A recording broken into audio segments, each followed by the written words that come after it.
Kristen mainstream pergi ke gereja pada hari Minggu, dan banyak di antara mereka pergi secara rutin, tetapi ada juga yang pergi sekali saja. Sementara itu, banyak yang merasa sok mendengar tentang beberapa orang Kristen yang pergi ke gereja pada hari Sabtu. Tetapi Alkitab mengajarkan untuk pengudusan hari Sabat, yakni hari ketujuh itu. Bagaimana hal ini bisa terjadi? Dan sejarah memberikan fakta yang mengejutkan. Bahwa Alkitab menjelaskan ketika Yesus Kristus menguduskan hari Sabat, yakni hari Sabtu, dan setelah kematiannya, para rasul-rasulnya pun merayakan hari Sabat. Sudah jelas, bahwa Sabat menurut Alkitab adalah hari Sabtu, hari ketujuh dalam satu minggu.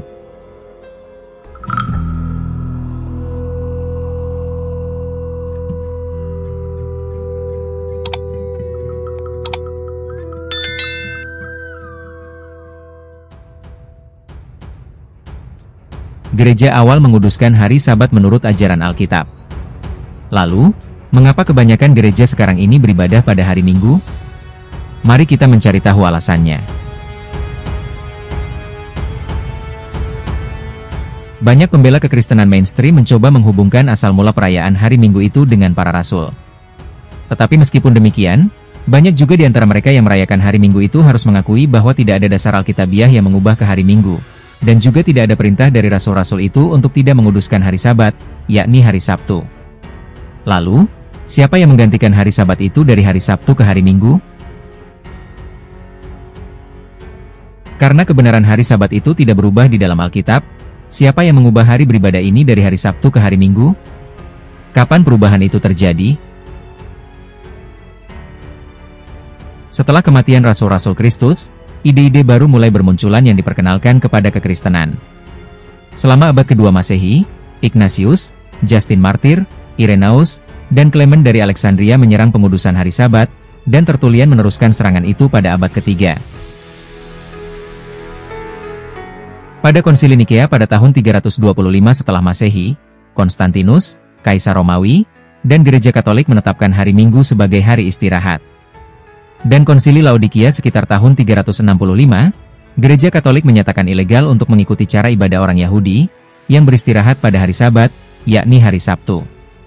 Perubahan ini diterima oleh apa yang telah menjadi mayoritas kekristenan. Tetapi pada saat yang sama, orang Kristen yang terpencar-pencar dan yang teraniaya itu terus menguduskan hari Sabat, hari ketujuh itu, dan mengikuti ajaran gereja tentang perjanjian baru di abad permulaan itu.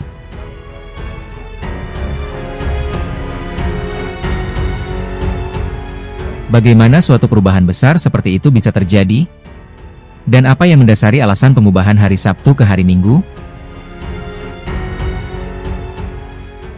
Jadi, apa yang membuat gereja Kristen mainstream mengubah hari istirahat dan hari beribadah itu, yakni dari hari Sabtu ke hari Minggu?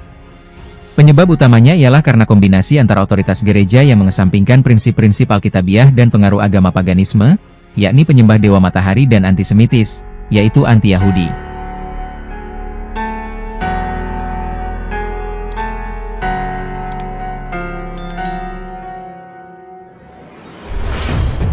Asal-usul ibadah hari Minggu, dan pemujaan terhadap matahari.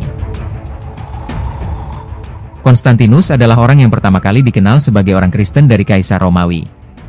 Meskipun dia sungguh menghentikan penganiayaan orang-orang Kristen secara keseluruhan, nampaknya dia justru lebih banyak memperkenalkan ibadah pemujaan dewa matahari ke dalam kekristenan daripada siapapun sebelum dia. Bagi orang Romawi, kekristenan dianggap sebagai sebuah sekte Yudaisme, karena merupakan kepercayaan monoteistik, yaitu orang Kristen percaya pada Yesus sebagai juru selamat, dan memelihara hari ketujuh sebagai hari Sabat seperti yang orang Yahudi lakukan sebelumnya. Jadi, orang-orang dari gereja di Roma tidak dapat menghindar dari penganiayaan orang Romawi, dan mereka berusaha untuk memberitahukan mereka perbedaan antara kekristenan dan Yudaisme. Dalam proses ini, mereka mulai menerima hari Minggu yang dipelihara oleh orang Romawi sebagai hari untuk ibadah. Hari Minggu adalah hari yang ditetapkan untuk menyembah Dewa Mitra atau Dewa Matahari.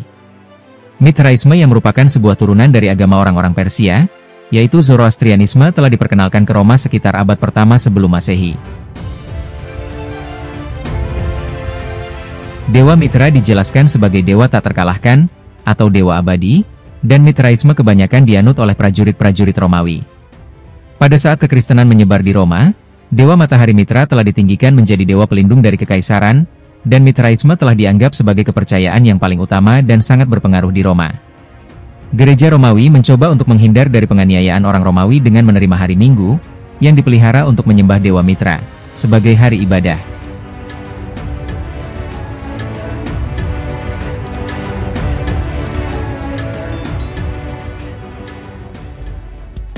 Kenapa Kristen Advent beribadah di gereja pada hari Sabtu? Beberapa gereja Protestan dari denominasi Advent hari ke-7, dan beberapa gereja Protestan lainnya menuduh gereja Katolik mengubah hari Tuhan, yaitu hari untuk berhenti beraktivitas supaya hanya memuji dan memuliakan Allah dari hari Sabtu ke hari Minggu.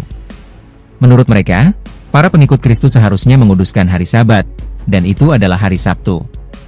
Tuduhan atau klaim semacam ini sebetulnya diasalkan pada sebuah buku dari karya Ellen Goldwhite, yaitu pendiri gereja Protestan denominasi Advent hari ke-7. Buku yang diberi judul The Great Controversy, terbit tahun 1858, itu mengklaim bahwa gereja Katolik telah mengubah hari Sabat dari hari Sabtu ke hari Minggu sejak masa pemerintahan Kaisar Konstantinus pada abad ke-4 Masehi, karena ingin menyesuaikannya dengan perayaan keagamaan orang Romawi, yakni hari matahari, dan itu adalah hari Minggu. Kepercayaan lain yang dianut oleh gereja Advent ini adalah penyucian hari Sabtu sejak tenggelam matahari pada hari Jumat hingga tenggelam matahari hari Sabtu, dan klaim bahwa Ellen Goldwhite adalah nabi perempuan yang mendapat ilham. Mereka juga meyakini bahwa orang-orang jahat akan musnah. Di samping itu, masih ada berbagai keyakinan mereka yang lain, namun berbeda dengan ajaran Kristen. Gereja ini juga memiliki beragam aktivitas dan cabang di beberapa negara di dunia ini. Gereja Advent berbakti pada hari Sabat, yaitu hari Sabtu. Mereka akan berkumpul dalam satu lingkaran keluarga ketika hari Jumat Senja, dan menyambut hari Sabat dengan doa dan nyanyian, dan menutup hari Sabat pada Sabtu Senja dengan doa dan pernyataan syukur. Hari Sabat mereka diisi dengan berbakti di rumah atau di gereja, mengunjungi orang sakit, dan bacaan-bacaan sekular, atau siaran televisi sekular tidak diperkenankan pada hari tersebut. Bagaimana menurut kalian? Ada tambahan? Silahkan tulis di kolom komentar ya.